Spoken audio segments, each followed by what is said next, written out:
Pakistan team ने पहले टी20 match में वेस्टइंडीज़ को एक तारीखी बरतनाक शिकस्त दे दी है, जिसके बाद वेस्टइंडीज़ी कप्तान इंटरव्यू देते हुए रो पड़े कि हमें जानबूझ के ये मैच हराया गया। पहले हमने बड़ी मुश्किल से टेस्ट सीरीज़ बराबर की है और अब टी20 सीरीज़ पाकिस्तान हमसे जीत जाएगा। इंतहाई दिलचस्प इंटरव्यू देते हुए वेस्टइंडीज़ी कप्तान भी रो पड़ा। उनकी आंखों में भी आंसू आ गए कि हम टी20 सीरीज़ कभी भी पाकिस्तान से नहीं जीत सकते।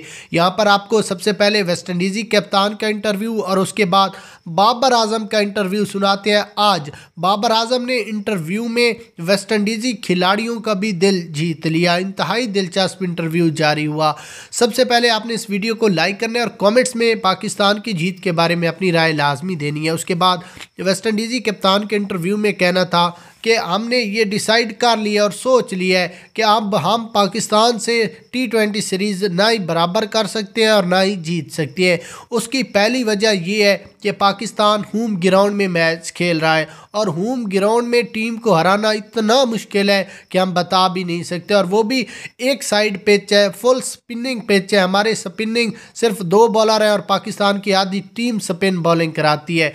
इस वजह से हम मैच नहीं जीत सकते। उसके बाद वेस्टइंडीज़ी कप्तान के इंटरव्यू में मज़ीद कहना था कि दूसरे मैच में हम पूरी कोशिश करेंगे कि पाकिस्तान को हराएं, लेकिन आगे मुकद्दर है क्या होता है या क्या नहीं होता, और हम अपनी टीम में भी 2 से 3 बड़े स्पिनर भी शामिल करेंगे। उसके बाद बाबर आजम के इंटरव्यू में कहना था कि होम ग्राउंड है, हम मानते हैं, लेकिन पिच एक साइड नहीं है, फास्ट बॉलर भी यहाँ पर विकेटें लेता है और वेस्टइंडीज़ियों को हम ये एडवांस कहते हैं कि आप टी20 सीरीज़ भी बराबर कर सकते हो अगर आप मेहनत करेंगे। तो देखते हैं बाबर आजम की बात कैसी है।